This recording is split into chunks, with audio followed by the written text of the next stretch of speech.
Welcome, everybody, to the Modern Day Overthinker podcast. I am your host, Colin. Thank you for tuning in. Episode 36 is featuring a very special guest I didn't think I would get on. A entrepreneur slash politician slash activist slash pretty cool ass dude. Not gonna lie. I enjoyed talking to him. He goes by the name of Spike Cohen. If you haven't heard of him, he was the 2020 VP candidate for the Libertarian Party. We talked a lot about addiction. And we also touched on his MS diagnosis and how that kind of changed the way he looks at life and the way he focuses on his life now, which is why he got into politics and why he's a very big voice in the Libertarian Party and the Liberty Movement, as he calls it. And yeah, he gave us a lot of information and a lot of things that he has done to help stay healthy mentally and physically. And I think people will really appreciate that. Of course, we had to talk about a couple political things, but I tried not to keep it super political. Obviously, this is a mental health podcast. So we touched on a couple things that everyone kind of understands and can agree with. We found some common ground. We talked about healthcare costs. And Spike went into great detail on why he believes they are so high. Definitely a view that not everyone has heard. And he also is doing a lot of work right now with holding government officials accountable, which I personally think is important. Everybody should be held accountable. And we touched on COVID lockdowns briefly at the end. Mainly because my buddy Dana had a question. Had to talk about that a little bit. Overall, I think everyone can enjoy and get something out of this episode, regardless of where they land politically, because we didn't really talk about politics a lot at all. We talked about just being people, living life, and trying to be the best versions of ourselves, and loving ourselves, and really taking care of ourselves so we can take care of others. If you're paying attention now, I really appreciate it. And I thank you because I know there's a lot of podcasts out there and you're listening to this one. And I really appreciate that. So enjoy this episode with Spike Cohen.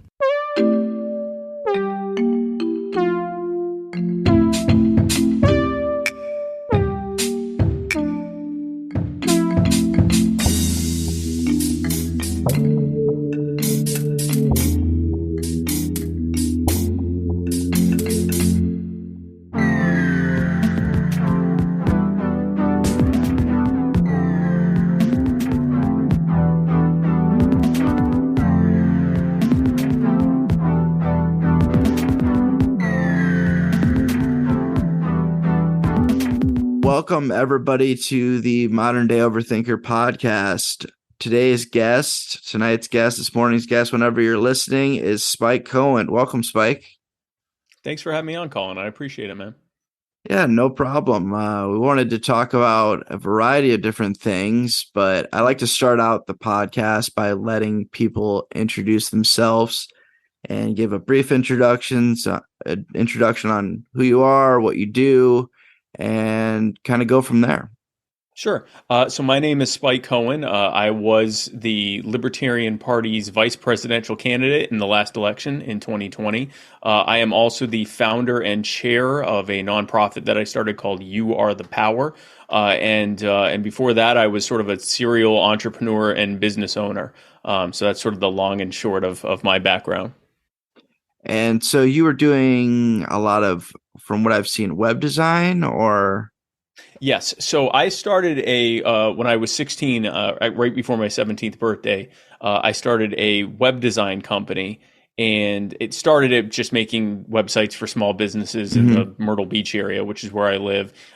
Expanded that over time into a bigger and more successful business.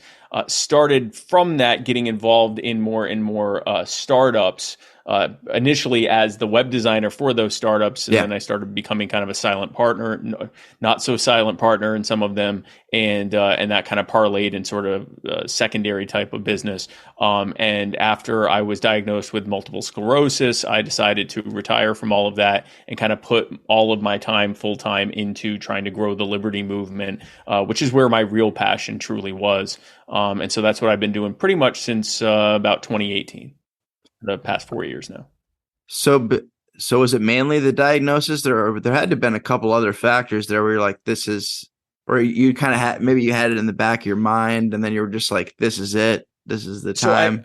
I had been a libertarian for many years Yeah. before that, but I had always in my mind, it was, I'm going to make my money now and I'm going to be very, very successful and make lots and lots of money. And then later on, when I retire, at some magic moment when I decide that I can retire, then I might get into that stuff. But the reality is, if I had kept going the way I was going, I likely would not have made it much longer to retire. And so what happened was when I got the MS diagnosis, it actually wasn't that changed everything.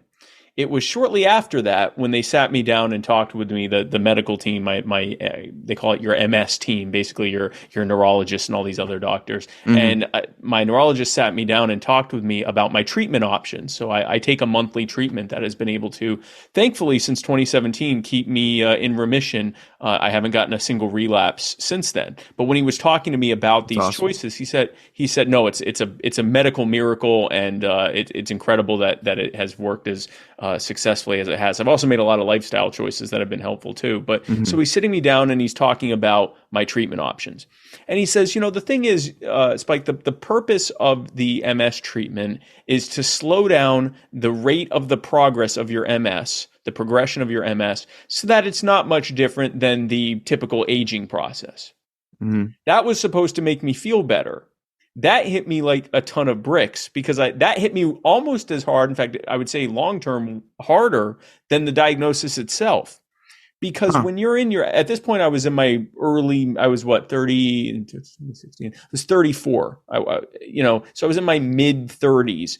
You're in your teens, 20s, even into your 30s. You know that you're going to die. You know you're going to get old, but you don't really think about it on a regular basis. It's sort of something you put off. I'm 32. I don't really think about it that regularly. Yeah. You don't think about it, man. When someone reminds you that whether or not you have MS, whether or not you have, a disease, whether you're the most healthy person on earth, you are progressing your way to eventually getting older and more feeble and, having physical problems and cognitive problems and getting worse and worse until you eventually die. And that it's not actually all that far away. It's 40, 50 years out, maybe more, but it's going to happen. And it's not like that's a thing that's not going to happen. That is going to happen. And so that hit me in a way that it probably never could have hit me before. I was already sort of in that vulnerable place of worrying about my life, worrying about my health. And when he said, yeah, we're going to get you to the point where you're just going to go back to typical aging and dying,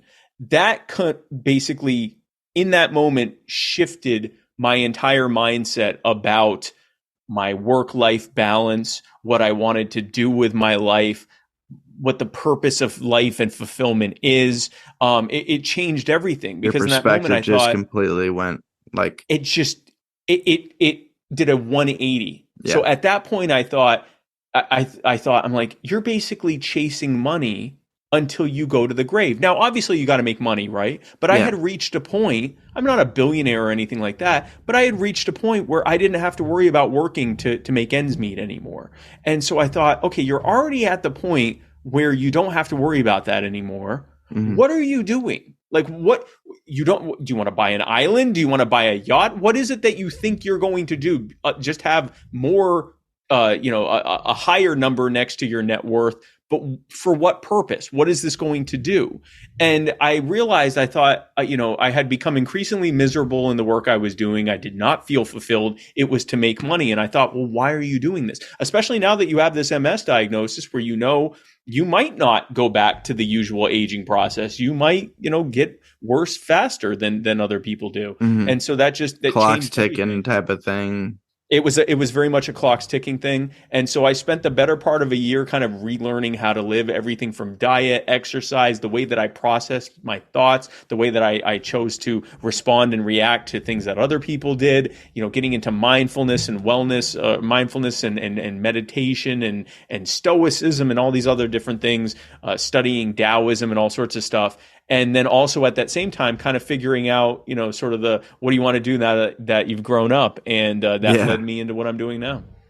That's awesome. So at what point, we'll backtrack a little bit because I know I wanted to talk about sobriety and recovery a little bit. Yeah. Because that was obviously long before this diagnosis. Yes. Yeah. So what led up to that point, and what was your aha moment where you're like, I'm going down a bad path. I don't see this ending well. So what's interesting? My aha moment actually happened many years after I was sober. That's funny. And I actually, for a long time, didn't talk about my sobriety journey because it felt kind of like anticlimactic. You hear a lot of people's sobriety journeys and they hit this rock bottom. They're going to end up in prison, or they find themselves on the streets doing unspeakable things. I had multiple companies. Mm-hmm. I was very successful. I had loved ones who cared about me. I was on the outset living a fantastic life, and I had actually convinced myself that I wasn't really an addict. I was just having a lot of fun, and I could afford to do it, right? Yeah, that was what I told myself. So what was interesting was around 05, 06 time, and I was getting out of a relationship. But around that time, I thought, you know what? I could probably do more and be more successful and have even more time if I wasn't high as often as I was. And I was pretty much doing almost everything. There were a few drugs I didn't do. Some of the harder, scarier stuff I didn't do or would only do occasionally. Yeah. But I did pretty much everything. And so at first I stopped with the hard stuff, quote unquote. And that actually wasn't that hard. Yeah, alcohol's fine, right?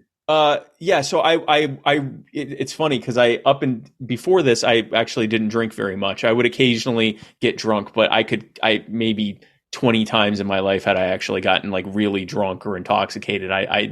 It was something I might do. Really wasn't your thing. The alcohol part was like occasional social drinking. It was funny. I would do bombed out on all these other drugs, but I might have a cocktail or something. But I stopped the harder stuff. But I was still smoking weed and occasionally drinking. The harder stuff wasn't the hard part. It was the weed. When I said, you know what? I wonder how much better I'd feel, because I actually felt better and it was easy. And I'm like, or relatively easy. I was like, that wasn't bad. And yeah, man, I feel good. Let's try it with the weed. That was hard. That was on and off. I'd stop for a while. I'd, have a hard time eating for a few days. I'd feel sick. I'd feel my emotions all over the place. That was the better part of a couple weeks or a few weeks, couple months, something like that. And I don't really have any set dates. It was just something I was doing along the time of started initially late 2005, kind of going into 2006. So I'll say, I've been sober about 16 years. I don't have an actual specific date. But so when I got off the weed, which I want to say for most people, I think weed is perfectly fine. I think most people can do it occasionally or medicinally or whatever else. I have an addictive personality. I got to stay away from stuff like that. So that's how I am too. Yeah. It is, and it sucks because I think it's actually an incredible drug. I think it's an incredible thing that is helpful to so many people. For me, I need to stay away from it. It sounds like for you too. So I stopped that, and I thought, okay, but the drinking was never a problem. And suddenly I noticed I went from occasionally having a drink to polishing off a bottle of Riesling every night. And I thought, I see where this is going. And so I stopped doing that as well. And there were a couple times after that, toasted for, with a sip of champagne for my wedding and stuff like that. I haven't done it in many, many years, but for 16 years, I have not gotten intoxicated. And I did not for the longest time think that was a big story to tell. And I didn't even initially think it was truly addiction until when I would think back, I'd go, no, I had all the telltale signs of addiction. I just didn't have the social or personal life repercussions yet. I was able to maintain that. But in terms of the actual use, it was very much addiction. I've found in the last couple of years, I'd have people reach out and ask me to talk about my sobriety. And I go, I don't know how impactful this story is, but sure, I'll tell it. But it's actually been very impactful. And here's why. When I started telling my story, I'd have people reach out to me and say, I didn't realize until hearing your story that I was an addict. I have a successful company. I have a family. Yeah, because people think you have to hit this ridiculously low bottom. Yes. Yeah. And you got to go to prison. Yeah. You have to. Some people do. Yeah. Some people do have to get there, but it just depends on the situation. Yeah. And some people never will. If you've got the financial situation and the social support, I likely never would have gone to prison. Yeah. I would have just died at some point because my body couldn't have taken anymore. Yeah. So it would have been like, oh, everything's going great. And then I drop dead or end up in the hospital or something like that. And so, but yeah, I thankfully didn't hit a rock bottom, but what I found is that it actually is good for me to tell this story because there's a lot of people out there that might be listening to this or watching this who may themselves think that everything's fine. And then they hear my story and go, oh no, I am an addict, aren't I? Or there's at least something to be concerned about here. And so I need to look at. Sober. Yeah. Something that they need to look at. Yeah. Yeah, because I felt that way a little bit when I first got into recovery because I started going to meetings. I'd hear these stories about people, going to prison, people being homeless. And I'm like, maybe I don't belong here. And then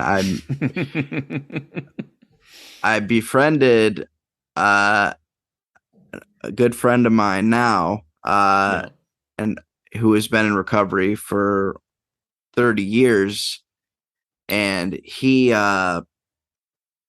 basically was just like, this isn't a competition. You're not trying to be the lowest of the low. It's not a competition that I'm trying to win.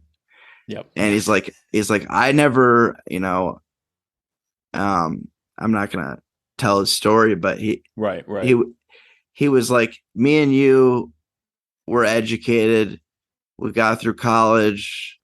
We did all this. That doesn't mean that we're not addicts. That doesn't mean that we don't have a problem. It's not even about the drugs necessarily. It's about the way we approach things and the way we obsess over things. And that's the bigger picture that people don't really talk about because they'll be like, oh, I don't even like saying I'm an alcoholic or I'm addicted to this drug. I'm just an addict because it could be more than drugs. Like when I was a kid, it was video games. I was ridiculously into video games. Like you could not pull me off them. It was school video games for a long time. Yep. I actually found, and this was a very recent discovery. This was like 2017, 2018, when I was kind of relearning how to live. I had replaced my addiction to drugs with an addiction to success and to my company. Got it. And that feels like that's not an addiction. That's good, right? You become successful, you make money, you're helping people, you blah, blah, blah. You convince yourself that it's good, but it had all the same hallmarks. I was miserable doing it, but felt like something in me was missing if I didn't do it. I felt a compulsion to do it. When I would land the deal, I'd get that same rush that I would get doing drugs. I would feel miserable afterwards having to fulfill the work that came with getting that rush and that deal. It was literally an addiction with all the highs and lows and all the compulsive behavior, all of it. The only difference was that because it's an addiction to success, everyone's like, oh, look at him. They'd even say something like that. Wow, that Spike, he's addicted to success, and everyone would cheer and be happy and everything. Like, it's like this great thing, but it was an addiction all the same. And and again, this was after all of this happening that I made this realization. It was that hitting that 1-2 punch of you've got MS, and oh, by the way, it doesn't even matter that you have MS, because the real story is you're throwing your life away at something that you don't need and isn't helping you and is making you miserable. That made me kind of redo everything. Just to put this in perspective, when I was diagnosed with MS and when I was having these conversations, I was 100 pounds overweight.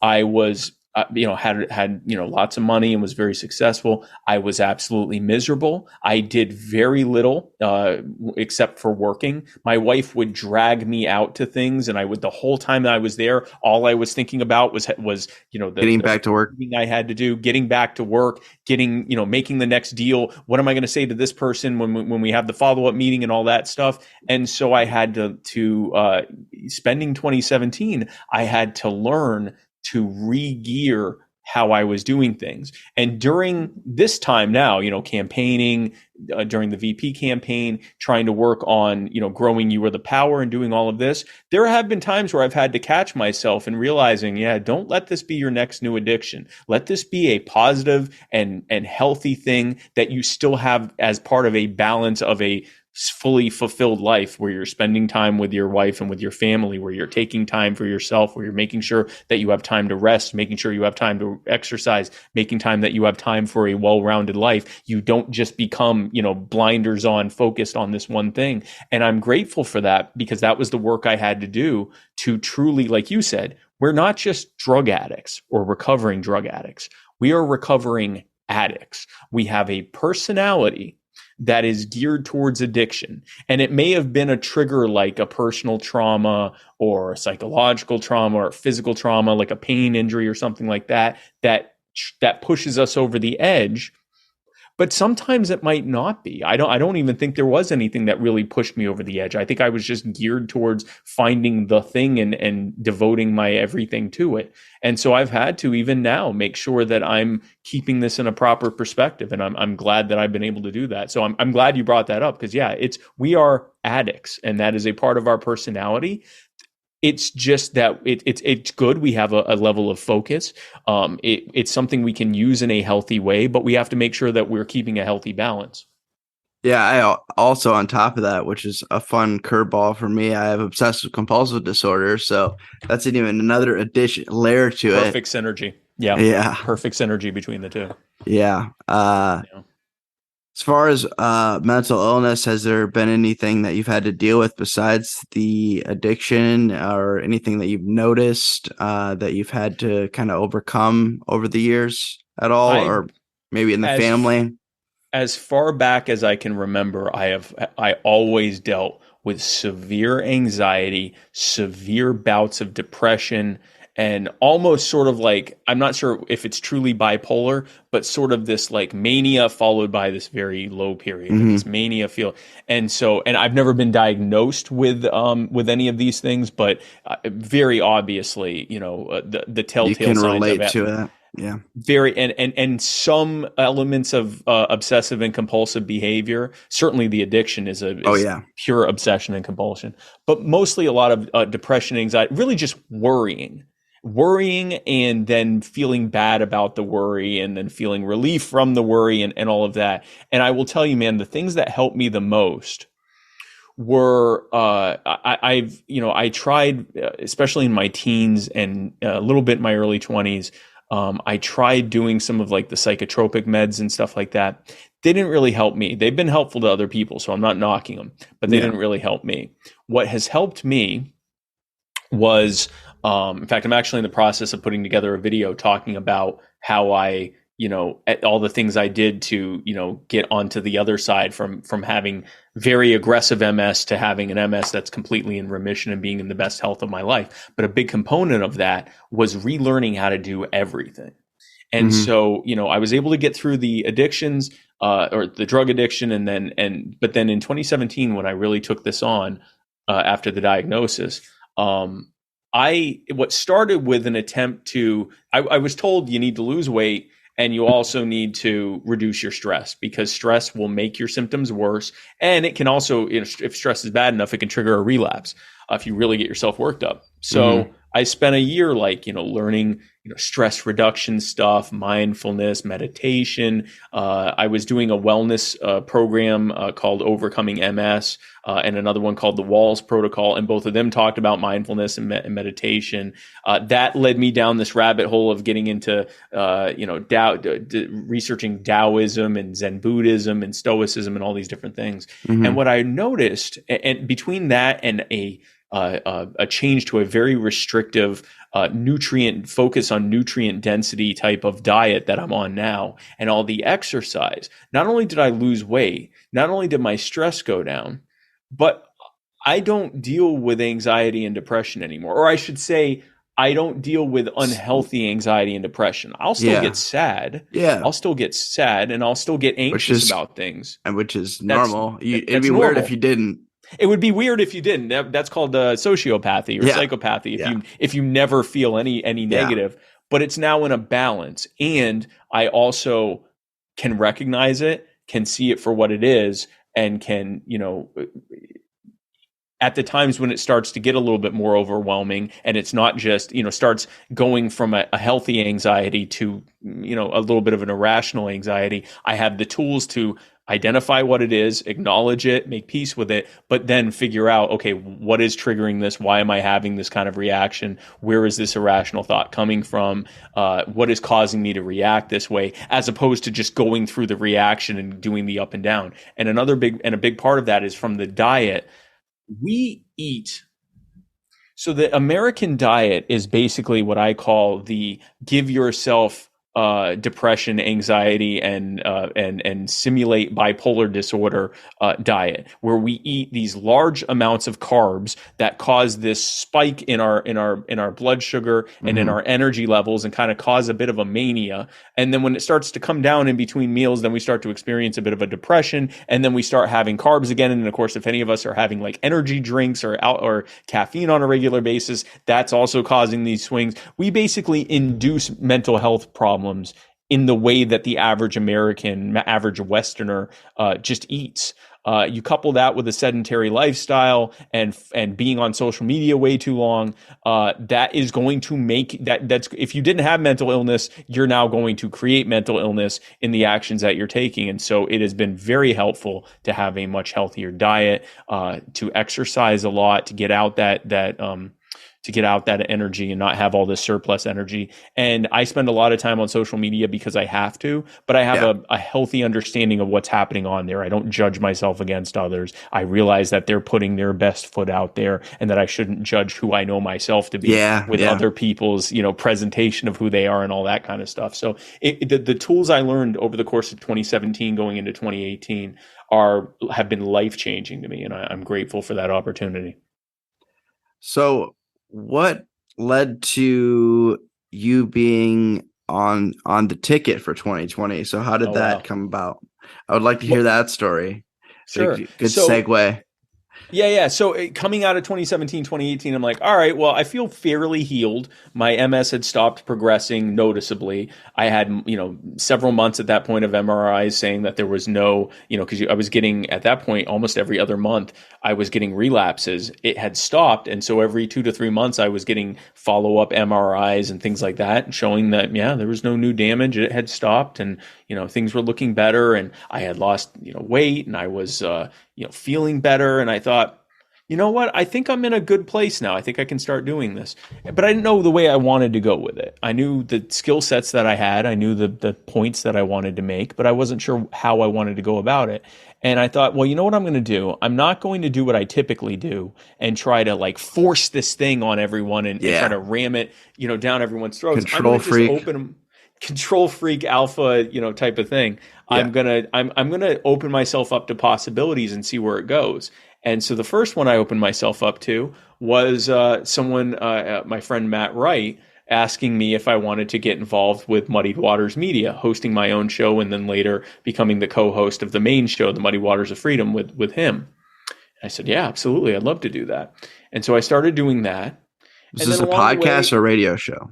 No, podcast. So I started podcasting on Muddy Waters Media, which I do to this day. And so the show over time became more and more popular, and I started getting asked to be on other people's shows. And so I was like, sure. And so I kept, again, staying open to the possibilities, and kind of grew more and more. That led to me interviewing some people who, actually Vermin Supreme, who asked me to join him at. I was going to ask you about Vermin. Yeah. So this is how that happened. I had Vermin on the show, and we had a great time. And then he invited me to join him when he came to South Carolina, which is where I am, for our convention in 2019, where he was running for president. And so we did the thing. And shortly after, he and his team reached out and said, "How'd you like to run for the Libertarian Party vice presidential nomination?"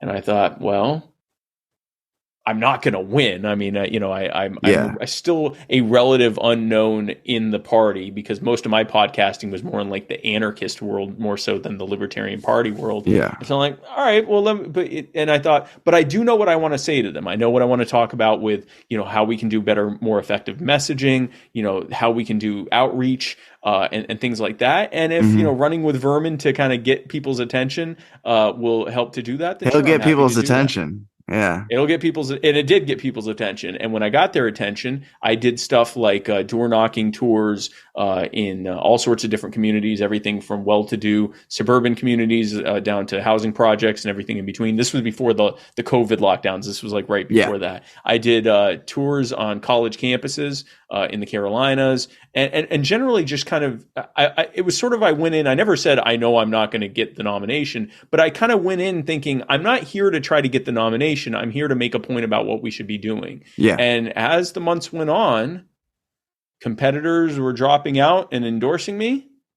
And then other bigger competitors would step in, like Larry Sharp and people like that. And I'm like, okay, well, they're definitely going to win. And then they would either kind of take a step back or decide not to run, or they just weren't catching traction. Or in the case of Larry Sharp, he didn't want to actually run in the first place.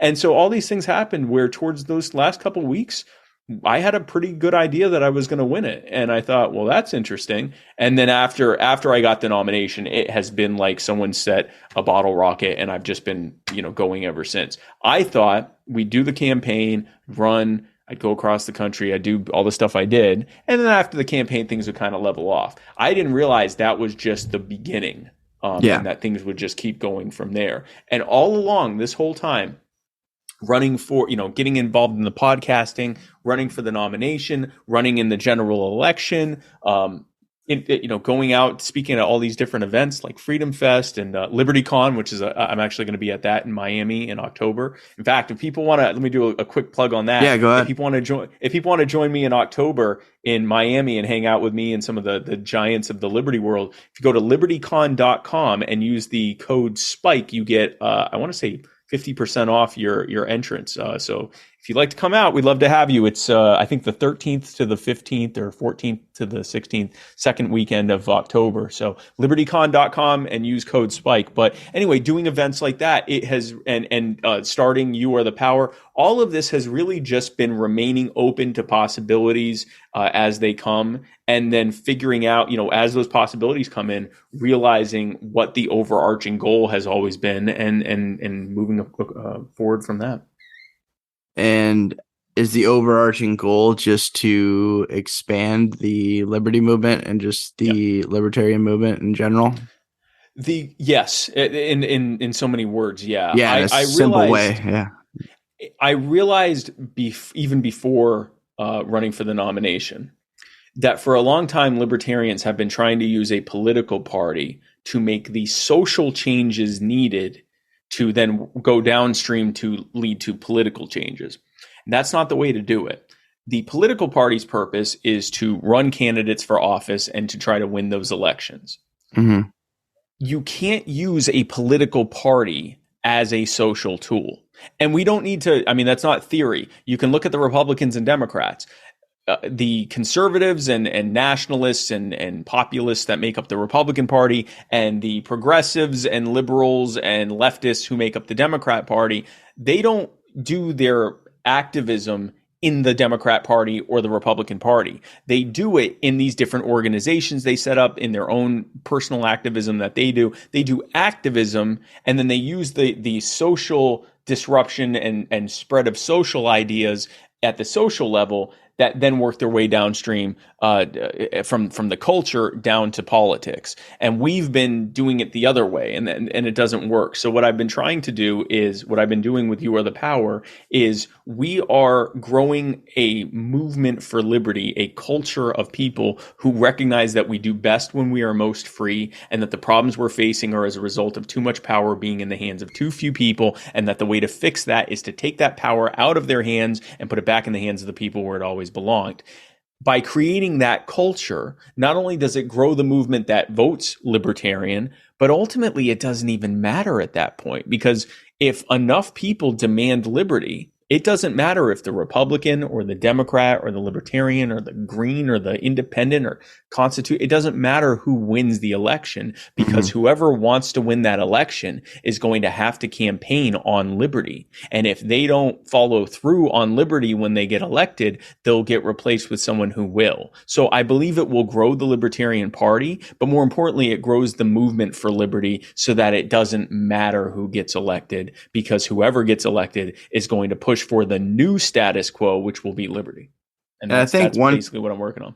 I think one thing that a lot of people can agree on, regardless of what political party they affiliate themselves with, is that there is a small group of people that control way too much. Yes. I think that's like the majority of people, everyday people that you talk to, can agree on that. There's a lot of people that can't agree on anything, but yes, but they agree on that one thing. Yeah. And I've definitely noticed that with all the conversation. I have tried to have as many conversations with people as I can, obviously doing the podcast, and just in general, I've always been somebody that likes to meet new people and have conversations. And that's one thing I noticed when I first I had to like rewire my brain and change my perspective on everything when I got clean, because I didn't know how to socialize and didn't know how to talk to people without some type of substance fueling my my conversations. So and the people that have watched me grow into the person I am now, they're like, you're not the same. I mean, you're the same guy, but you're not as broken as you were when you started. And I'm like, I guess that's a compliment. I'll take that. That's mission accomplished. Yeah. That's a big thing for a lot of people. I would say the social thing wasn't as hard for me. The hardest thing for me when I got off of when I was sober, the hardest thing for me was figuring out, okay, well, what is that release going to be? You know, when I'm stressed out, when I'm, you know, on tilt, what is that thing that I can say I look forward to as a relief from all of this? Yeah, because that was like all I look forward to for a while, you know. That was the thing, right? You're at work, you're having a tough day, you're having a tough day at school, you're having a tough day with your family, you're having a tough day, whatever. You're like, yeah, but when I can go home and smoke this or shoot that or snort this or drink this, that'll make it go away. I can get through anything if I can get home and do that. So what do you replace that with? And what I settled on was work. I'll go make more money. Yeah. And that felt healthy. And I think to some extent you could do that and it would be healthy. But I, being me, took that way to a point where it wasn't in moderation at all. It was not in moderation. It was at the expense of other things that were also important. And so even though it's sort of like a food addiction. You have to eat, but obviously if you take it past a certain point, now it's unhealthy. That's what I did with working and success. I became a true workaholic. And, you know, it's weird because we use workaholic or addicted to success. We use those things as like positives. But if it's true that someone really is a workaholic it's not good. It can be in some ways as destructive as a drug addiction or a sex addiction or a food addiction or any other kind of acknowledged unhealthy addiction. It's an unhealthy addiction. So what ended up becoming the thing that I look forward to is a combination of things. One is spending time with family. Mm-hmm. Another is is engaging in the tools that I've learned. Like if I'm really stressed out, saying, okay, I'm going to be able to later on, I'm going to be able to sit down and think this out logically and rationally and figure out a way forward on this. And, things like that become the new thing. And then you can also push it into other stuff. Like I'll have things where I'm like, wow, I have this upcoming event, and like this one in Miami, another shameless plug on LibertyCon. I'm really looking forward to that because I am all about Miami, and I'm all about the beach, and I'm all about the water, and the hotel's right on the water, and so that's been a thing. If I'm getting stressed out or whatever, I can say it's almost kind of like a vacation. Yeah, it's like a mini vacation, and I'm looking forward to it, and I'm going to do that. So you find the healthy things to replace that with, because that is a tough part of it. Is like that became my release, that became my thing that made the rest of this all okay. And you got to find things that are healthy that you can replace that with, because there are times you need a release valve that you can hit, and you need to have those things that you can say, yeah, this is the thing that I turn to, or is one of the thing, probably not something I turn to, but one of the things that I know that I can use, or know that I can look forward to. And that's been very helpful. It's usually the more simpler things that we didn't really pay attention to when we were all screwed up. That's what I've noticed. Yeah, like the family time and yeah, looking forward to just going out to eat with a friend, or just like little things like that. Yep. And another thing, Colin, is that in those moments, because we also will tend to catastrophize stuff, right? So we'll say, this is the worst possible thing that could be happening to me right now. But if I can get through this and survive it, proving that it's not the worst thing that could happen to me, but if I can get through the worst possible thing ever, I can now do this thing, and that'll make it okay. And that's a very unhealthy way of looking at things. So another thing that I learned is something called active gratitude.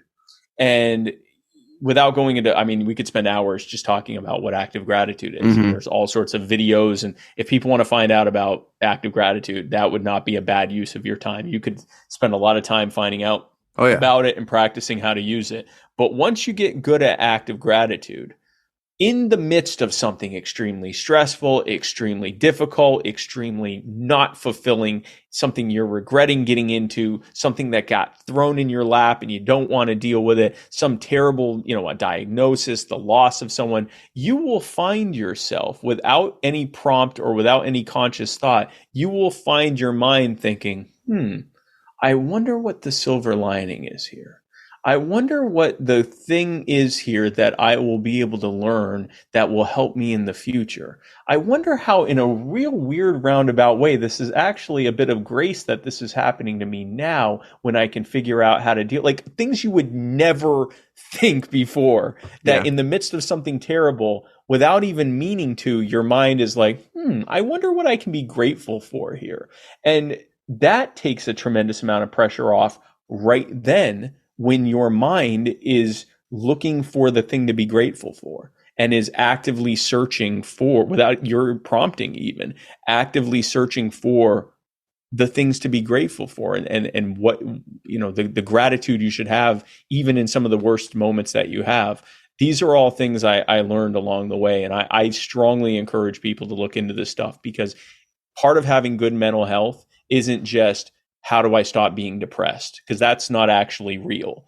The thing is, how do I deal with the things that happen, both internally and externally, that lead me to be depressed, that lead me to want to relapse or remain addicted, or lead me to want to harm myself, or lead me to want to do whatever the things are that I'm trying to avoid. Instead of trying to pretend that there's a way to make those things stop, instead saying, no, some of these things are still going to happen. I'm still going to have these thoughts. Things that I can't control are going to happen to me or around me. How can I deal with them when they happen in a healthier and more rational and more healing and positive way? And when you, that's the secret sauce. When you get into that, that's when you can go through some stuff that right now might seem like it would destroy you, but be in the midst of it and feel fine and actually feel grateful, even still. Yeah. So having those preventative things that you're doing, so when shit does hit the fan, you're just like, which it oh, will. this is yeah, which it always does. It isn't that bad. I mean, I've Yeah. had a recent tragedy within, like I told you before we got on here, that I've been doing Mhm. stand up for about 18 months now, and we recently lost someone in our community due to Mm. suicide. And I didn't get a chance to really get to know him too well, but I did have him on Yeah. the podcast, and we talked about suicide. He was a veteran. We were talking about Wow. veteran suicide, which is a huge problem. Uh, Yeah. and suicide in general is a problem, but veteran suicide is he always used Disproportionately large yeah, problem. he Yeah. always Yeah. used the number 22. 22 a day. Yeah. Yeah, 22 a day. He was really big on that, on promoting that. I think they have a whole organization behind it. I haven't looked into Yep. it. Uh, but when that happened, I was just like, obviously I was upset.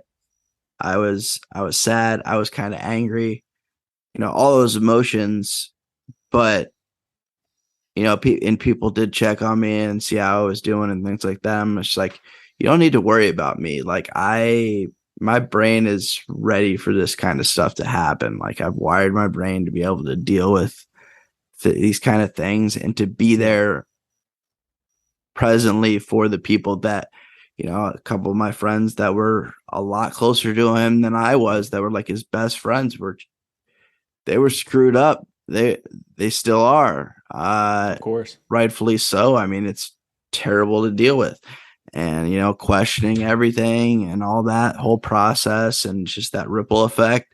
And I'm just like, what I can do is be there for them and, you know, spread more love, because this guy was a loving guy. He cared about everybody. He was like, everybody, like, nobody was not a friend to him, one of those type of Right. people. Yeah. Yeah. And And it's often those folks oh yeah, that are battling the most inside. oh yeah, It is, and we see it a lot, but yet it still doesn't intuitively make sense. You don't hmm picture the guy or the girl who seems to have it together and is so kind and is so graceful and always has such a kind word and such great advice. You would think they'd be the last people to be suffering from such severe mental health that they, could potentially hurt themselves or even kill themselves.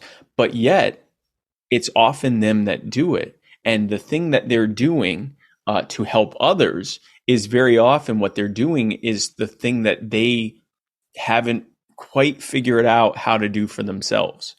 And so it's like they can do it for others, they can be that person for others, but for whatever reason they may even be able to do it sometimes, but they haven't quite figured out how to do that for themselves.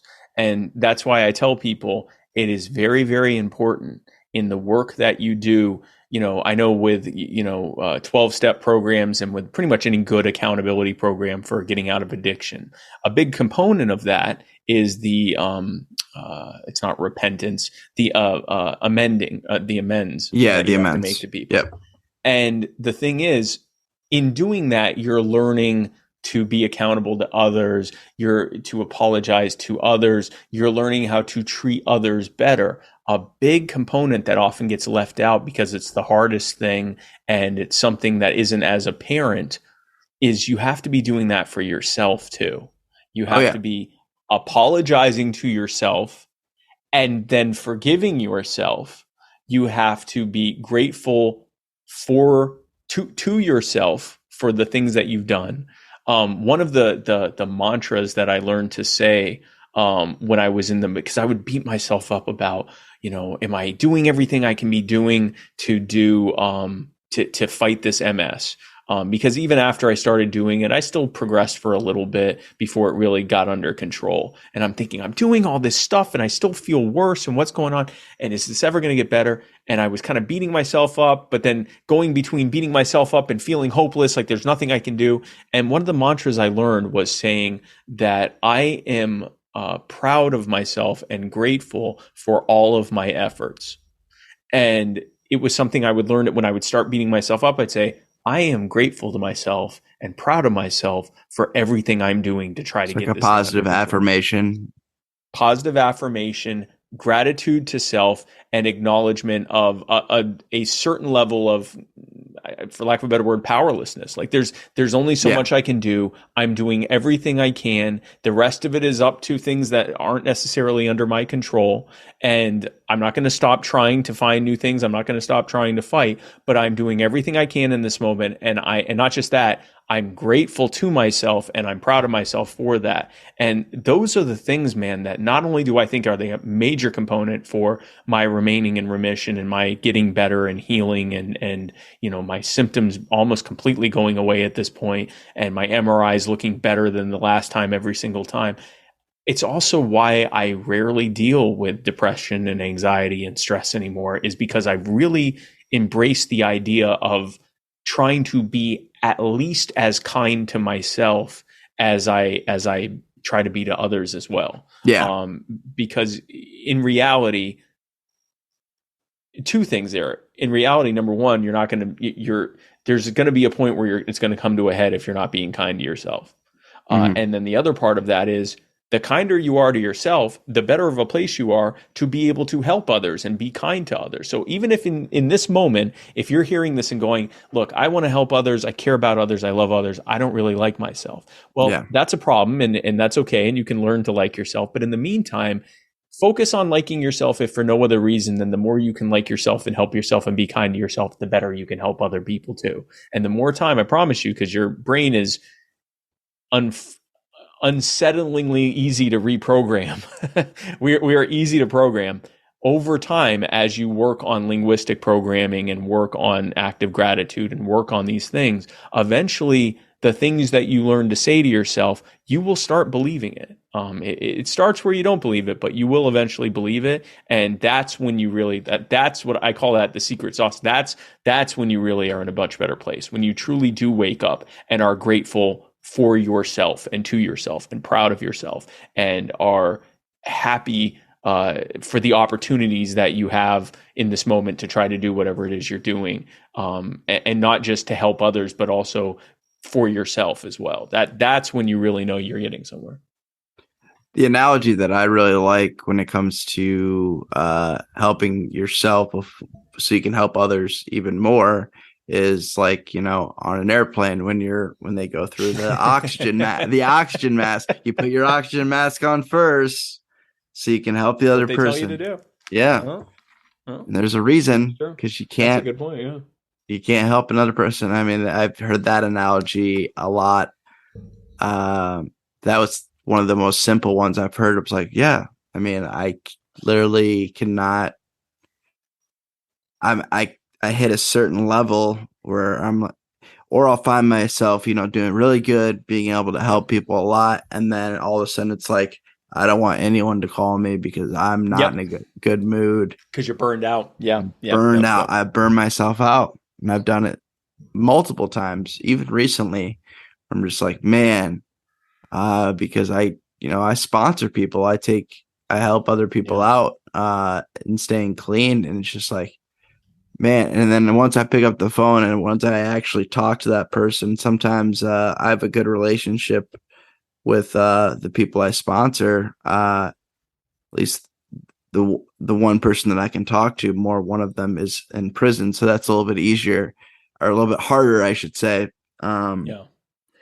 uh, I know where he's at least. Yeah. It's a dark joke, but But the getting in touch is the tougher one. Yeah.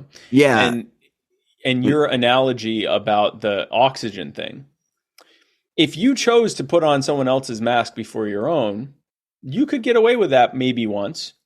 yeah, And then you might think, you know what? I got some oxygen left in me. I can help this next person. And you might even be able to help them. But at some point, you're going to need oxygen or you're not going to be able to help anyone else and you're not going to make it. yeah, And so if instead you put the oxygen on yourself, make sure you're good and you're taken care of, you could maybe help the whole plane. You could yeah, help everyone get off the, like you could maybe, help everyone. But it requires you to be kind to yourself and to help yourself first. And yeah, I mean, if you're in a bad place, And some people find that helping others in those moments helps them too. And that's fine because you're still helping yourself. If that's something that's helpful to you, serving others in that moment, that's a form of kindness to yourself. You've discovered something that helps you, and you're using it to help others and to help yourself. But if you're someone that finds that in those moments that trying to help others burns you out, makes you feel like you can't do anymore, then in those moments it's not good to do those things. It may feel like it's the right selfless thing, but it's not. Long term, you need to focus primarily on yourself, because it's from helping yourself and being kind to yourself and loving yourself and being grateful for this opportunity to be alive that you yourself have, that you can then manifest that gratefulness in how you're helping others and do far better, more good and far longer good, and not get burned out and not feel that way. And in those moments where you feel like you need a recharge, because it's not a static thing, then maybe you step back and it's part of the work-life balance, is making sure you're taking time for yourself. Yeah, finding that balance between all the different things I do, like the podcasting, the giving back, being in recovery, and the comedy, and I've done stuff with music and just all these different things that I do, and then also making sure I'm spending time with my family. And I lost 3 grandparents over the course of the pandemic. None because of COVID, just all happened within 18 months. And wow. It's and that's where you were talking about that, like that silver lining. I mean, obviously it was terrible that I lost them, but I was grateful that I was able to be there for my family. Yep. And be that be accountable and be strong and be that person that could help out with whatever people needed help with during that time. Absolutely. Because everybody has a different grieving process, and I think I'm still trying to work through that, just because it all happened within a matter of, like I said, it was just and now I have 1 grandparent left, and I was just like, and then I even beat myself up over that. I'm like, you don't talk to her enough, you don't go see her enough. And you're just trying to find that balance between everything. And I work in customer service, so I can get burnt out pretty easily from that. Ooh, yeah, that'll do it. Yeah. And I'm in leadership, so the calls I take are the ones that you don't want to take. You're taking the people that want to escalate and speak to the manager. Oh, yeah, gosh, I'm that guy. Yeah. Over the last year or so, I've been doing that, and obviously that came with the promotion and pay increase, but it came with a lot more stress when it comes turmoil. Yeah. And I'm learning to not take those calls, personally, and approaching it from a professional level. And it gets tough because I work, and this is another thing I wanted to talk to you about, because it's a problem that didn't really realize was that big of a problem. 1, because I'm younger. 2, because I just was naive and didn't really know about it, was the healthcare industry in general. So I work for a third-party benefits company. So we're basically we contract with these bigger companies, and we're their call center and their benefit center for their employees to help them with their benefits and enroll and change and learn about their benefits. So I've learned so much about, the pharmaceutical companies, and the providers and the insurance companies, and they're just all just terrible. It's just all bad across the board.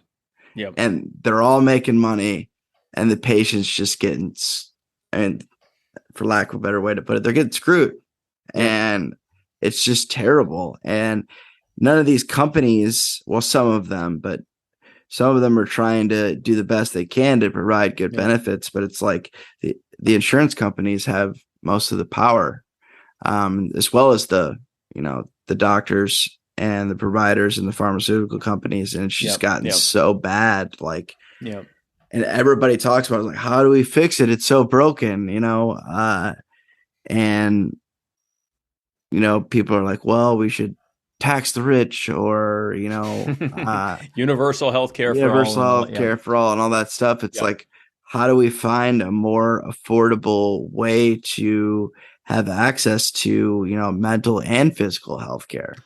Right. And so what happens is very often in this debate, it boils down to an argument over, okay, well, we have this big and growing bill for healthcare, this ridiculously massive bill. And just to put in perspective, like there's no one listening to this who doesn't realize healthcare is too expensive. But let's put in perspective just how bad it is.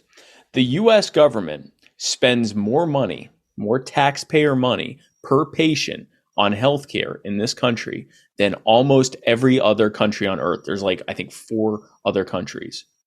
Now, there are other countries that have literally universal healthcare. Everything's, cradle to grave healthcare, and they're spending less taxpayer money per person, per patient than we are in the US. And then we spend roughly 2 to 3 times as much as that out of pocket, either in insurance premiums or paying directly, Bills. bills or whatever else, pharmaceuticals, everything else. Now, 2 small caveats there. Everything costs more in America than in most other countries, just because we're a richer country, so the cost of living is higher, and also we have more comprehensive coverage. So, like, most people don't have the kind of dental care that we do in the U.S. Like, we joke about what people's teeth look like in other countries because it's much more comprehensive here, our overall health. So those 2 caveats. It's still way too expensive here. So the argument becomes, well, who's going to pay for this large and growing bill? Like, Yeah. is it going to be the taxpayer? Is it going to be the patient? Is it going to be some combination of those things? But you'll notice, Colin and everyone else, very rarely does anyone talk about why the bill is so damn high and why it keeps growing in the first place. And the reason for that is also what the problem is. This system has been created either intentionally or through negligence. At this point, I'll say it's intentional. Even if it was negligent, even if it was unintentional initially, at this point, they're seeing the data, they know what they're doing. It's not anymore. Government has created a system that incentivizes us being as sick but manageably sick as possible, and to maximize the profit and money that's being made by a small handful of pharmaceutical companies, healthcare providing companies, insurance companies, benefits, go down the line, that these mega corporations can make billions and trillions of dollars at the expense, both in terms of money and in terms of the livelihood and lives of the patients, of the consumer. Well, we're all consumers of healthcare. We are all at some point patients or consumers of healthcare. So this affects everyone. And we could spend hours getting into all of the regulations and subsidies and taxes and mandates and all the different things that are intentionally driving up healthcare. But here's what it comes down to. If I am a provider of X, let's say healthcare, whatever, if I'm a provider of a thing and you're a consumer of a thing, the calculation I have to make, the calculation I had to make as a web designer, the calculation I would have to make as a healthcare provider, if you're the person who is both consuming the product or service and paying for it, I have to figure out how to make as much money as I can, but still charge what as many people as possible can afford. Yeah. So, and they call this the price equilibrium. If I charge this amount, the vast majority of people can afford it, and those who can't afford it could get help to afford it.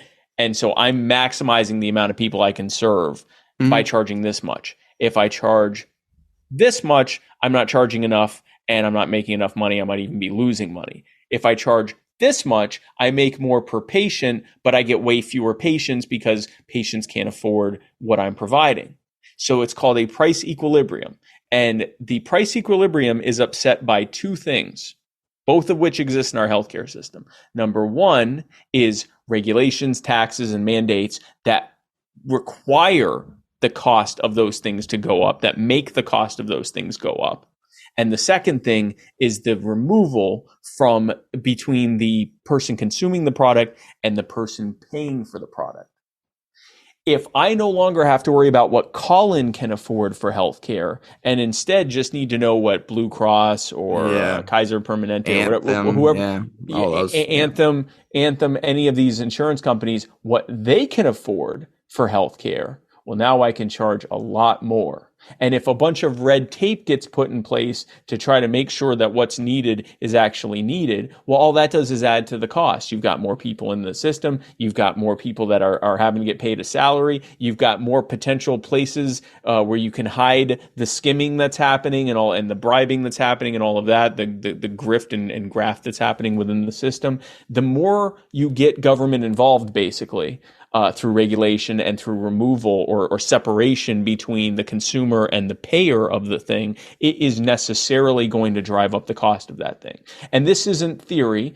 You can look and see when prior to World War II, the cost of healthcare went up and went down the same as the cost of living did. If the cost of living went up X amount, the cost of healthcare went up X amount. If it went down X amount, the cost of healthcare went down X amount. Normal. Then during World War II, go ahead. That's normal. Right? Yeah, that's how things should be. Yeah. Then during World War II, in order to try to save money on the cost of the war effort, because at this point, the war effort was employing almost every American. They were working for the war effort in a factory, in accounting or whatever. Like everyone was involved in the national effort to produce for the war, and which meant that the federal government was basically paying everyone's salary. And so to try to keep costs down, FDR, the president, threatened price maximum wages. He threatened to say, nope, you cannot pay a welder more than this amount per week or month or year or whatever. And the employers panicked because it was hard to find anyone to do anything. And if you put a cap on it, well, now it's going to be even harder to find people to do the work that needed to be done. It's like happening now. It's what's happening now but like way different. More intense. Yeah. And it was like an immediate threat that happened out of nowhere. And so to get around that, even though the price caps never got put in place, they kind of self-controlled and said, all right, we're not going to pay any more than this. But what they did was they offered these kind of deferred legacy benefits to get around it. They'd say, well, we're going to pay for only this much right now, but we're going to give you comprehensive health insurance for the rest of your life if you work for this period of time, and for your kids too. Something we'll pay for later. We don't have to worry about that now. Well, what that did was it made it where millions of Americans in a matter of weeks and months went from paying for their own health care out of pocket, which meant the providers had to figure out how to, how much their patients could afford, to now having this huge multi-billion-dollar pool that the doctors were charging. And of course, because the doctors knew they'd have to wait a while to get the money because they had to go through this ridiculous red tape process, well, they charged a little bit more just for the fact that they were going to have to wait longer. And so you started seeing after World War II, during and after World War II, this decoupling. The cost of living is going up like this, but the cost of healthcare is going up like this. And it kept getting worse and worse and worse until the 1960s, when they introduced Medicare, which was basically universal healthcare for old people, and Medicaid, which was basically universal healthcare for poor people, which meant that now you had the government paying directly for healthcare. Then you saw an even bigger gap between the general cost of living increase and the increase in healthcare going up. Then you saw these ridiculous ideas like cost plus legislation, and that's really the biggest one, and certificate of need laws, and these absurd things that ridiculous voodoo economists convinced people in Congress and in state legislatures, oh, this will fix the cost of healthcare, and it made the healthcare go up, the cost of healthcare go up even more. You saw introductions of things like Medicare Part D in the 1990s, which led to a bigger increase, which led to the implementation of Obamacare, which led to a bigger increase. And you can watch these things on a chart. The more involved government gets, not just in healthcare, in higher education, in automobiles, in housing. Yeah, education's been, the spike has been, what's the percentage of, since the 90s, it's like 100 and 200%. increase or something crazy like Oh, I'm that. sure it's even more than that. And Yeah. the debt has gone up, like 1,000-fold, right? Yeah. And again, you can map that, right? You can map when the Pell Grant started in the 1970s, when you can map when the price caps started with tuitions.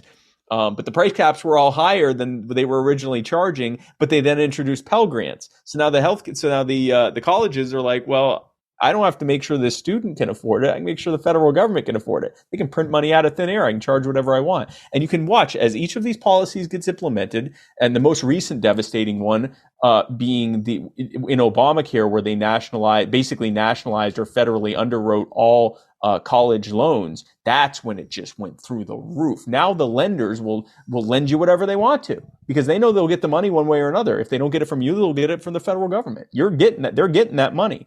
They're originating those loans and getting that money regardless.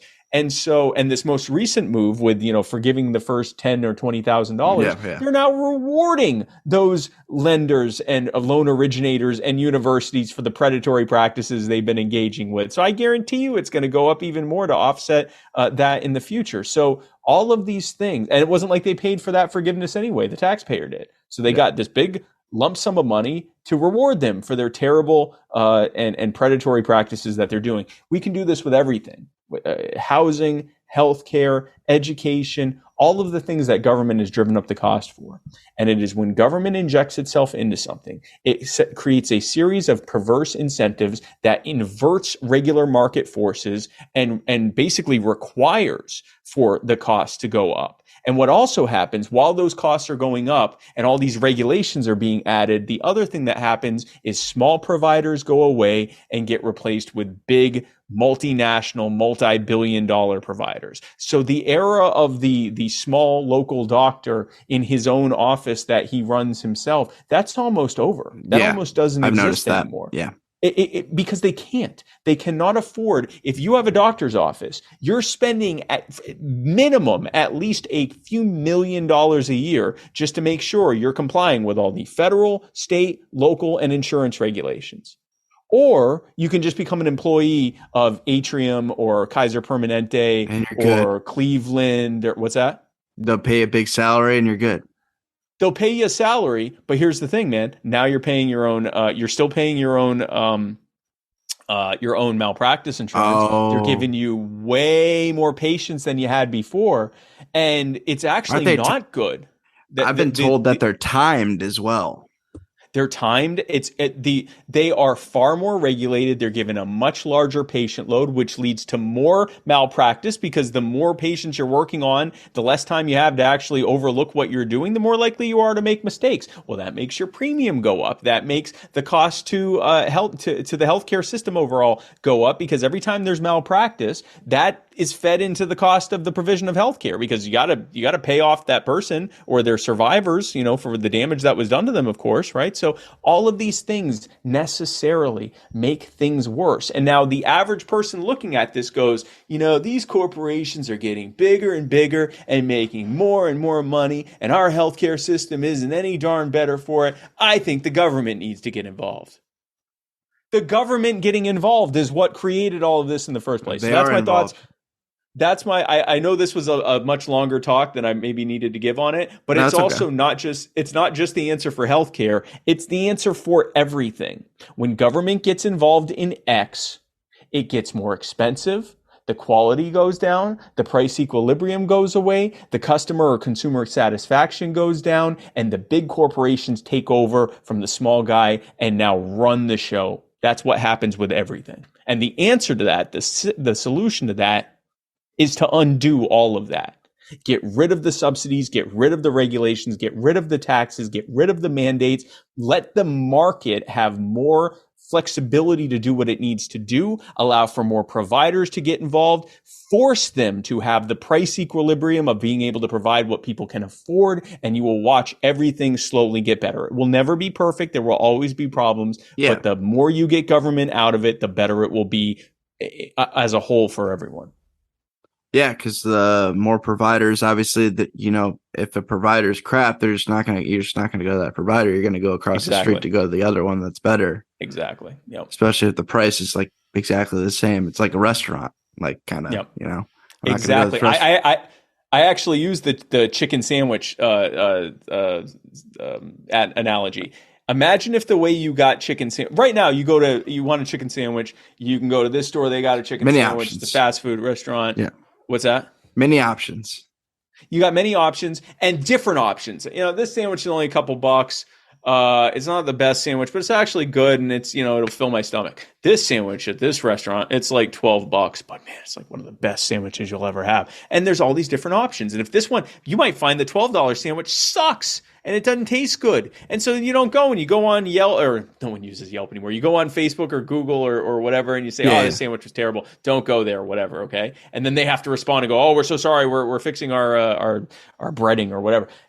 You have many different options. And the level of regulation is, I mean, everything's regulated, but it's nowhere near as high. Now, imagine if instead some politician got up and said, you know what? Chicken sandwiches are a human right, and you should be able to get all the chicken sandwiches you ever want. Well, what would end up happening is you would now have maybe one or two places you could go to get chicken sandwiches. And in order to get that chicken sandwich, you'd have to pull out your chicken sandwich insurance card. And you would be paying like 50, 60 bucks or 80 bucks a month. And it just keeps going up. Man, now it's 150 a month. It's going to be 200 next year, but I can get as many chicken sandwiches as I want. Well, what that really means is when I go in, they go, well, you've already had your chicken sandwich for this week. And then you get the chicken sandwich and you go, this doesn't look very good. And when you go into the chicken sandwich store, you say, listen, how about I just pay for it? And they go, we don't even know what the chicken sandwich costs. Give us your card. And so you give them your channel, and they go, okay, you got the Blue Cross Blue Chicken card. Let's see. We still don't know what it costs. We have 8 sandwiches available this week. Can you come in at this time to get it? And you go in, and the sandwich isn't that great, but there's nothing you can do about it because it's the sandwich you get. And then you go online and go, this is all messed up. These big corporations are providing me with terrible sandwiches, and my chicken sandwich premium goes up. I think the government should be more involved. Yeah. It's something people don't really think about too much because they're because the government's so big, they're just like, they think it has all this power and they can change everything and do a lot of good. But the system is set up intentionally to put the blame on the wrong people. And those people don't mind having the blame put on them. That's the crazy thing. The big corporations, they don't care if you hate them. They don't care if they're making money. Demand, Jeff Bezos. People are demanding that Jeff Bezos raise his wages and that we have a minimum wage so that Jeff Bezos has to pay his employees more. Jeff Bezos is happy about that. Jeff Bezos would love nothing more than for there to be a federal minimum wage of like 25, 30 bucks, something like that. Do you know why? Because only Jeff Bezos and Walmart and maybe Target and Costco and a handful of other employers could actually afford that. All of their smaller competitors, the mom and pop shops, the smaller website, they can't afford 25, 30 bucks an hour for their employees. They're not even making that much. It's them that suffers from that. So Jeff Bezos has absolutely no problem with you looking at him and thinking he is the worst person to ever exist, as long as you then follow that up with demands for the government to create even more regulations and mandates and taxes and subsidies that will necessarily make Jeff Bezos even richer and kill off all of his smaller competitors. If it takes everyone hating him, he is perfectly fine with that. It's a scam. You're being scammed. Yeah. Yeah. Nobody thinks about the smaller businesses as much as everybody's like always support local, but also raise the minimum wage. It's like, what do you want? Like you can't have both really at the same time. Yeah. And also the minimum wage, I could get into that, wasn't created to survive on. It wasn't. It was created. But the other thing is that, so if you go back far enough, the minimum wage was created to keep black people from getting good jobs. Oh, it was. Yeah. So initially, the original wage mandates in this country were created in the late 1800s and coming into the early 1900s. So you had all these people that used to be slaves, And now they're not slaves. Now they're free people, and they can work for the same jobs that white people have been working for. And so they started doing jobs. Like one example was they started working on these trains. That was how most people got around back then, was by train, train travel. And so they would work as like the people. I forget, there was a name for them, but basically like how we have like flight attendants on planes. They were that for the trains. They'd bring you food. Yeah. They'd get you to your seat, almost like ushers. Yeah. There's a term for it, and I'm forgetting it. I don't know it either. Yeah, I'm trying to remember. But anyway, it was like a train they would get you to, they usher you to your seat. They would help you, if you wanted food, or that kind of stuff. And an increasing number of them were black. Well, the unions were not too happy at all about that, because their white union members were getting displaced by black workers. And a lot of the black workers, for whatever reason, often didn't join the union. But so what happened was, they said, well, they could not outright, because they tried to do stuff in different industries where they'd say, okay, black people aren't allowed to do this job. And the government would step in and say, yeah, you can't do that. That's against the law. Discrimination. That's the 14th Amendment. Like you can't do that. And so, so what they started doing is they'd say, okay, you have to pay them this much. You have to pay whoever you hire for this much.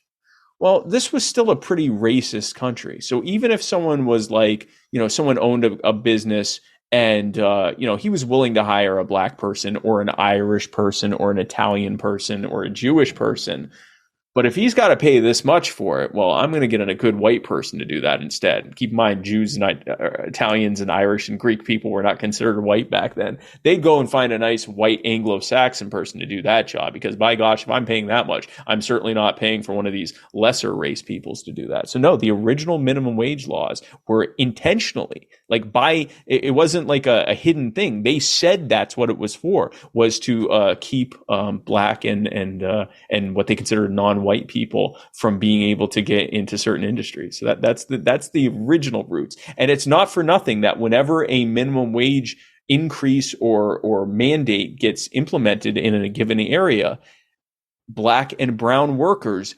disproportionately suffer from layoffs and lack of hiring freezes and the negative consequences of those required wage increases. It's always disproportionately felt by the more marginalized people, like black and brown people and immigrants and so forth. They're the ones who feel it the worst. So even if that's not the intention, that's still what ends up happening.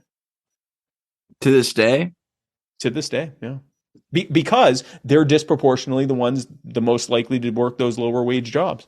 So anything that forces those wages to go up for those lower wage jobs, anyone who is disproportionately more likely to be working in those jobs is disproportionately more likely to get fired. So it's not even, well, I'll fire the black guy then. It's even if that's not what's happening, just by virtue of the fact that they're more likely to be working those jobs, they're the ones that are the more likely to be harmed by the layoffs and the hiring freezes and all the stuff that those wage increases cause. So, you got to think of these things when you're pushing for, mandates and changes. You got to look at the trade-off, like who's being hurt by this. And again, when you get government involved in something, you are getting what is essentially a violent monopoly.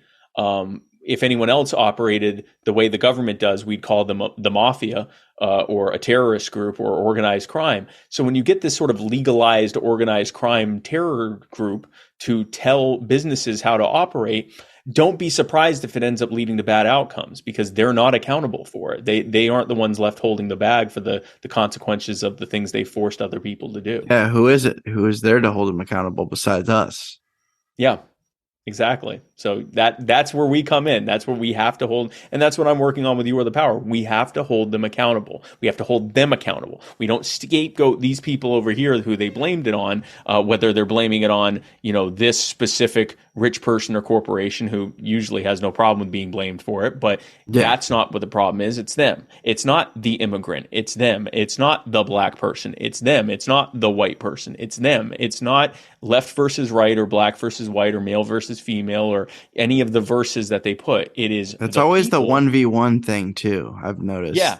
It's always the divide and conquer, right? Yeah. If I can get you to hate me or if I can get you to hate that person and that person to hate you, and I can hurt you both and get you both to advocate for me to hurt the other one, and so I oblige both of you by hurting both of you, then I can get away with that indefinitely. The moment you two realize that I'm the problem, now I can't get over on you anymore.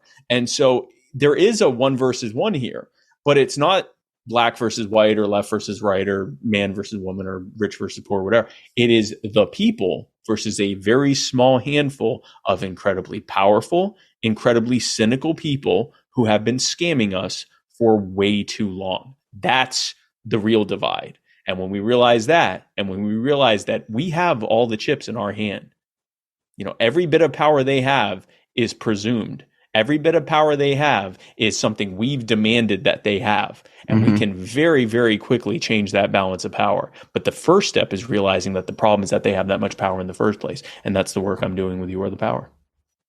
That makes a lot of sense. I want to segue that to talking about what I've noticed that you've been focusing a lot of your time on, and that as far as accountability, and that's with the police. Yep. And with just overall criminal justice, and that whole system obviously is not great either, for lack of a better way to say it. I actually had I really want to send you, once we get done here, once I actually put out this episode. I recorded an episode a couple days ago with a new friend of mine. I didn't really know his story, and he had just the worst situation with the criminal justice system, just fighting, spending thousands and thousands of dollars, hundreds of thousands of dollars just to clear his name of a crime he didn't even commit. Yeah. So I told him I would bring it up too, because he's a huge fan of yours. Sure. And it's just, I don't know. It's just, it was heartbreaking to hear the story, because he's like, dude, it was just like a he said, she said thing. And he happened to be a very successful business owner. He's also half black, and he was in, I think, Virginia at the time. And, and he was traveling in and out of the country a lot. So they developed this story like he was this big kingpin person. Yeah. And this happens a lot. And he really was just going. He had family in the Philippines. He's half Filipino. Yeah. And he could afford to do that because he had a good, successful business, because he knows how to run a good business. It's crazy. And I've noticed you advocating for a couple different people right now, and I wanted to give you the chance to kind of explain on what you're doing, and Sure. kind of the grassroots movement you've got going on to, call those people out that are, causing all these problems that we're having and within our criminal justice system. Sure. And this is a perfect thing to close on in this conversation. That what your friend went through, I wish I could say this was some, uncommon one-off. The amount of, let's call it what it is, framing that government does to people and they double down. They double down, they triple down, they're casual about it. And the reason is, again, going back to that whole perverse incentive things. We have allowed politicians to create a system that incentivizes arrests, prosecutions, and maximum sentencing. So we need people being arrested, we need people being found guilty, and we need people filling the prisons. And so now the criminal justice system is really just a mill for arresting people, prosecuting them, finding them guilty, or forcing them to plea so that we can throw them in prison. And from every step of the way, you have cottage industries built around it. So when people will get mad about the private prison industry, which is a problem, it's a major problem. But then they'll act like if we change it from private prisons to government run prisons, well, problem solves, friends. No, that's not. The private prison industry is a symptom of the problem. The problem is that at every single step, they have incentivized a system that looks for people to arrest and imprison and destroy their lives. And what they do to make sure that they can't have any reprisals against them, those people as felons aren't allowed to vote. Because why would you let your victims vote to replace you?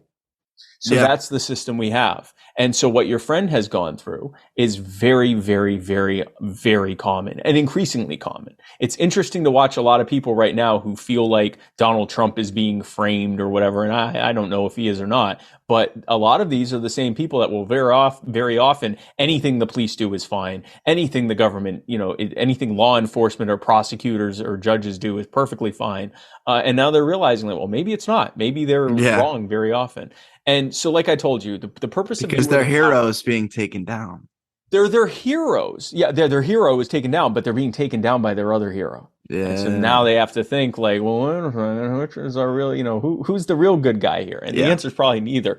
But anyway, what we're doing with You Are the Power is we're exposing people to the reality that we do best when we're most free, and that the problems that we're facing are as a direct result of too much power being in the hands of too few people. And the answer is to take the power out of their hands and put it back in the hands of the people. One of the ways that we've been very successful in doing that is finding examples in their backyard, not some other city, some other state, some other country, whatever, right where they live, where someone has been wrongfully accused, someone has been run roughshod over by their local government, someone is being treated poorly, and we can demonstrate it where it's indisputable. There is no disagreement that this is what has happened.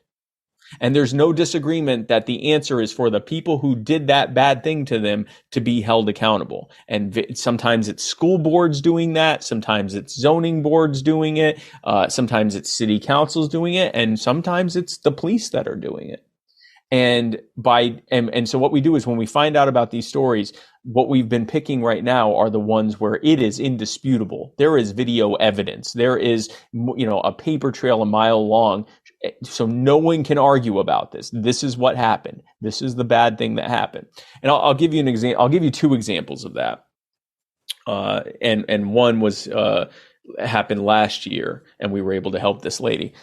So there was a lady named Susanna Alfalabi, I think I'm saying that correctly, in Bourbon, Indiana. Her home burned down to like the foundation, like it was totaled. And thankfully, she and her family survived. Everyone was okay, and they were rebuilding the home. While they were waiting for the home to get rebuilt, and for anyone who's had to, file an insurance claim on, renovation or rebuilding for a home, it takes months. It can take years. And so in the meantime, the insurance company gave her like an RV, a temporary mobile housing for her to live in while her home's being built, so that she isn't outside in the rain, so she has a home. And it's not a large home, it's decent, and it meets all of the needs for someone to live in. So that she can live in it, maybe not as comfortably as she'd like, but she can live it. So the zoning board, for whatever reason, didn't like that. And so they met and they decided to fine her this ridiculous amount. I think it was like $10,000 a day or $5,000 a day, some absurd thing, for having two residences on her property. Well, one of the residences had been burned to the ground, but technically, the zoning said that she couldn't have two residences. And until she came into compliance by removing that other residence, she basically becoming homeless, she would be facing fines and eventually jail time. They were threatening also to implement jail time if she didn't comply. And then later on down the road, they started, bringing in CPS and threatening to take her kids. And of course, CPS would show up and go, they got food, they got, a shower, they got a bathroom. It's good. Fine. Not ideal, but it's fine. You're not abusing or neglecting them. But they fought and they fought and they fought. And she was, had these fines massing up that she had no hope to pay. They were now threatening, well, once you go past owing this much, we can seize your property, which is what they wanted to do all along. They wanted to steal her land so they could develop it or do whatever, they sell it, do whatever they wanted to it. That's all this was about. And so she reached out to her local media. The local media got the news out there on one news article or one news story about it. And thankfully, one of our activists was able to find out about it. And we were able to get involved. And very quickly, they reversed, they kind of stopped fighting back. Or I should say, they stopped being as aggressive about it. We were able to help Suzanne get the resources she needed to fight it in court. She won, beat it in court, and I think actually a couple weeks ago she actually moved into her home and had a housewarming. So I got to meet them right before she moved in. But that's one example, and everyone in that community now sees that the problem was that this zoning board had way too much power and way too little accountability. And that's, they need to scale that back.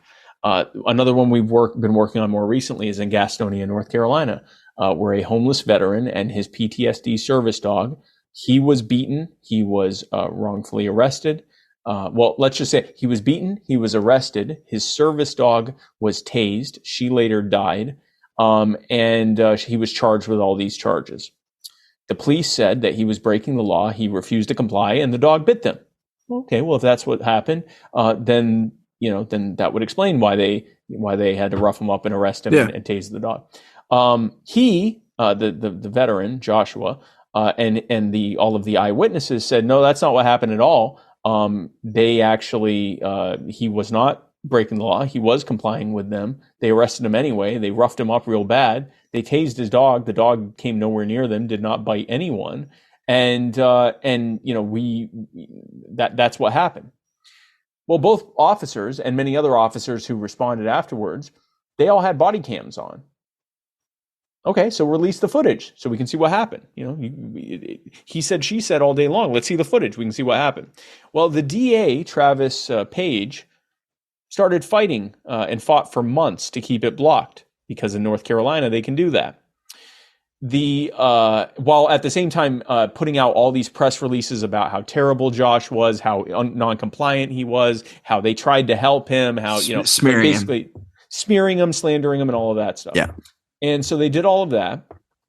And they had been, we could spend a long time talking about this. They did this to so many different people. Yeah. And they had been expecting that they could just run roughshod over Joshua like they'd done to so many other people. Then we found out about it.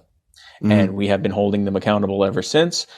We created such a controversy, or created so much attention around the controversy, that the judge re-examined the case and pushed for all the body cam footage to be released.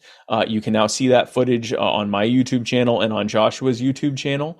And now you can see it was actually worse than Joshua remembered. Not only did he do nothing wrong, not only did they lie, not only did they beat him up and wrongfully arrest him, not only did they tase the dog, but they also were intimidating the witnesses, threatening to put them in jail, telling them to go away, refusing to take their statements. They lied to the responding supervisors about what happened. They lied to Joshua that they had his dog, Sunshine, that they had her with animal control. When animal control showed up, they lied to them and said they already had the thing taken care of, that they had the dog. They sent out a press release lying about what happened the whole time. Like, everything that we thought had happened, it was actually worse once we saw the footage. And so now we're pushing. Well, there's a reason there's a reason he was holding it back. Exactly. And so now we're pushing for accountability. We're pushing for Travis Page to be replaced. And we're pushing by the voters. We're pushing for an outside investigation into what happened. We are pushing for changes to North Carolina law so that the body cam footage can be more easily released, because Joshua had to spend thousands of dollars. I mean, this is a man who was homeless. Thankfully, he's not anymore, but he had to spend thousands of dollars to be able to get to fight it in court, to get it released. It should be released automatically. There are we still have work that we're doing there, and in many other cases across the country, but every single one of them is the same thing. We find people who are being victimized by government at the local level. We help them and the locals in that area to organize around getting that changed and holding the people who did the bad things accountable, and replacing them with people who won't do that. But more importantly, long term, or I guess just as importantly, long term, we're showing them that this is not a one-off. This is not just that this bad person did this thing to this innocent person. This is what happens when there's too much power in the hands of too few people. This is what happens when a society is built on force and coercion instead of respect for people's lives and rights and autonomy and property. And that the way to fix it is to do the opposite. Have a society that's based on respect for human rights and autonomy and life and property, and dismantle structures and systems that put too much power in the hands of too few people.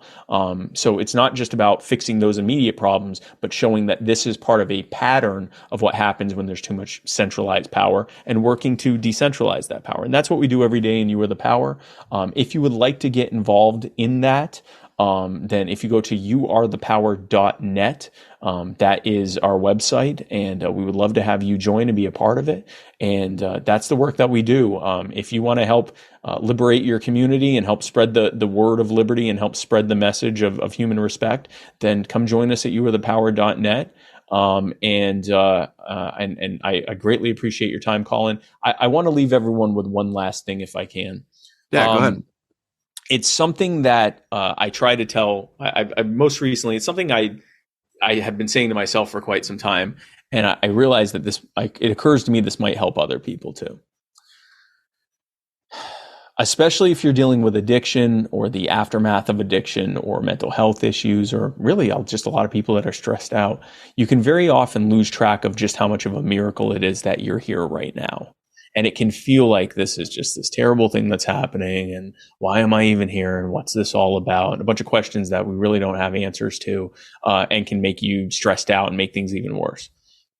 I want to talk briefly about the miracle it is that you're here.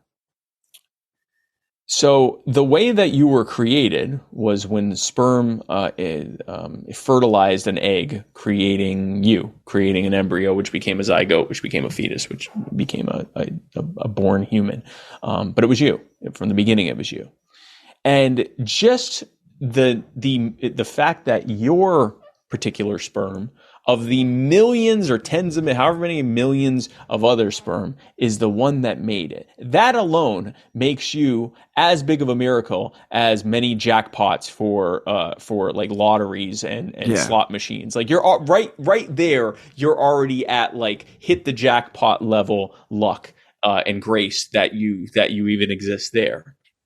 But then you have to think of the fact that those two people came in contact to begin with. Whether you were born the old-fashioned way, through two people coming together to make a kid, the old-fashioned baby-making way, or whether you came through in vitro fertilization, whether you came through a surrogacy or something like that, however you were created, all of the things that could have happened to prevent those two people from connecting. If you think of how a breeze could have caused your father to avert their eyes away from the breeze or the wind and not see your mother, and walk past her and never meet her, or a phone call keeps your father or your mother from checking her dating app. Well, I guess if you're watching this, you were born before dating apps, but whatever, however your mother met your father, like all of the things that could have happened all the way up to that moment of them meeting and consummating, or however else you were born,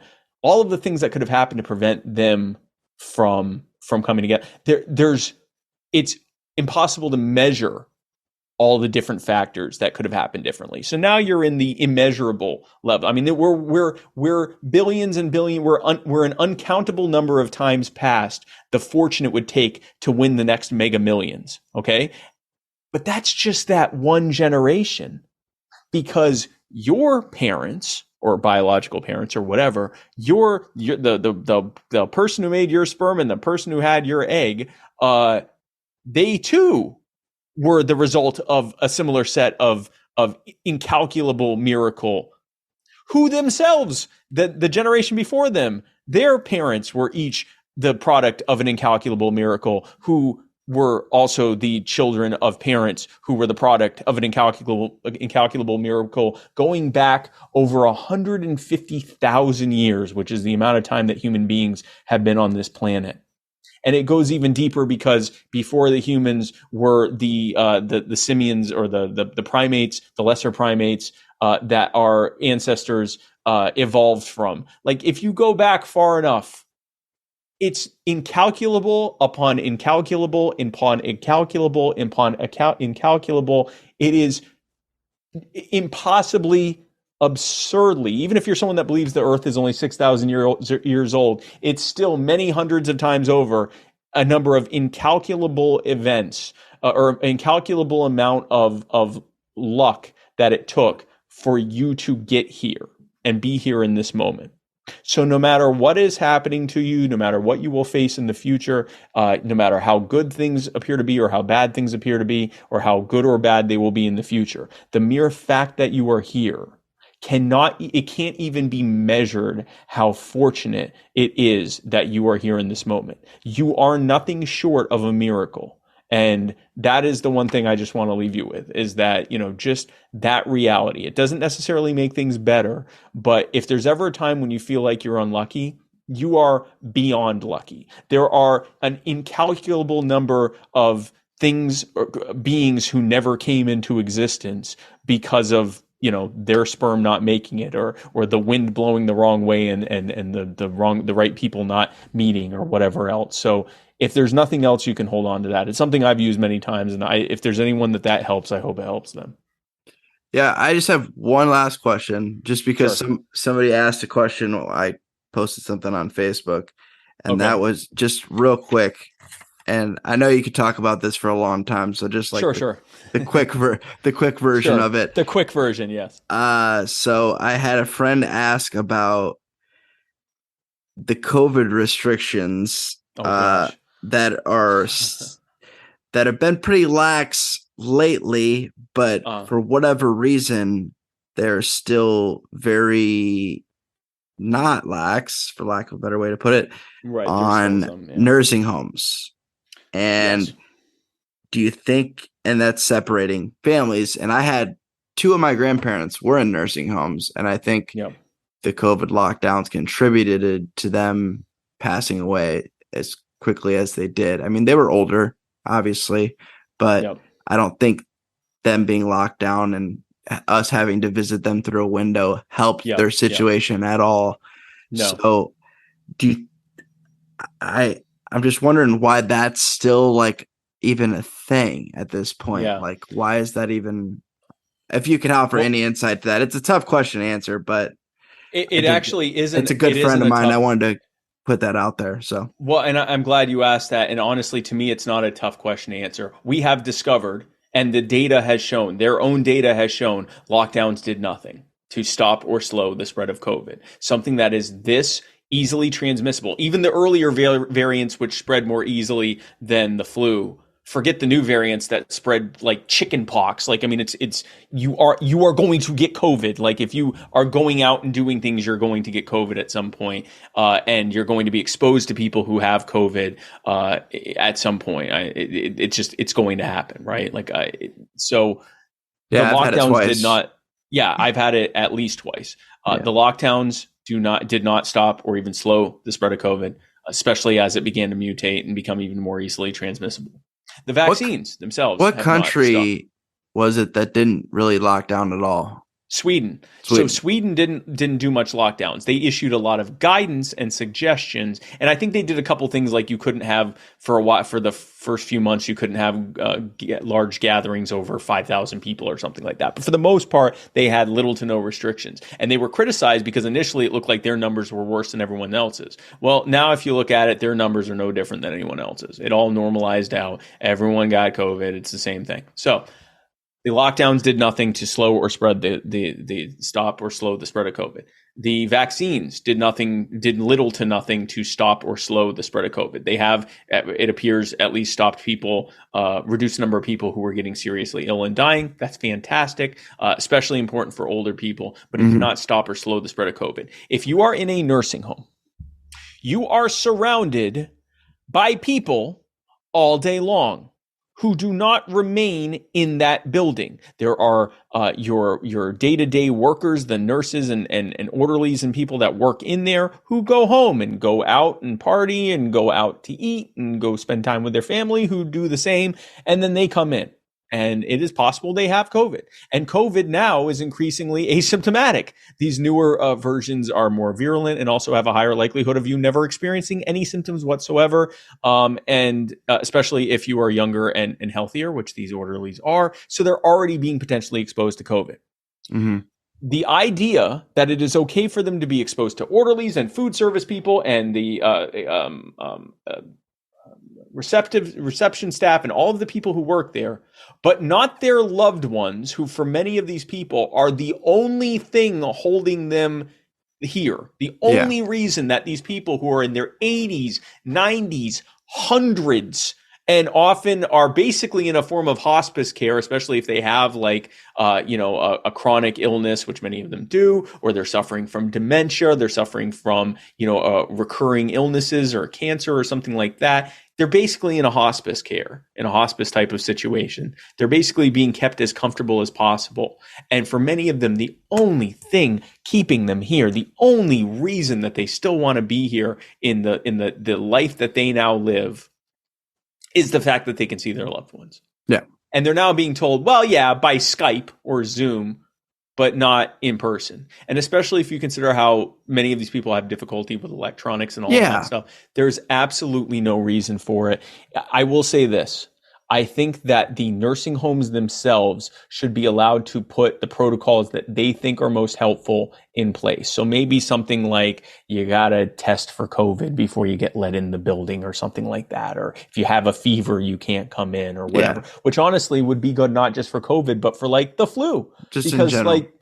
These people could die of the common cold or the flu or whatever. So I understand for that specific group of people, the nursing homes themselves deciding what, risk factors they should allow, not allow, that kind of stuff. I'm fine with that. The government has no business telling nursing homes how to operate nursing homes, especially when one of the first things that governments did when COVID first got here was force nursing homes to take COVID patients, which led to many people unnecessarily dying because they were shoving COVID patients in the buildings that were filled with the very most vulnerable people in America. So that's the last people I trust to tell nursing homes how to operate nursing homes. So that's my thoughts on that. The government has no business telling people who do a thing how to do that thing, because they aren't providers of that thing. They're the government, which is usually a bunch of people who, politicians and bureaucrats and the crony corporations who own them. They're the absolute last people I trust for suggestions on what to order off of a menu at a restaurant, much less how I should operate my life. So including on this, they have no business doing it. Well, thank you for answering that. My buddy Dana will appreciate that. Good. Well, I'm glad. But I really appreciate you taking the time, man. This will be one of my longer episodes, which is fine. I haven't done a longer episode in a while. It's not Joe Rogan long though, so I'm good.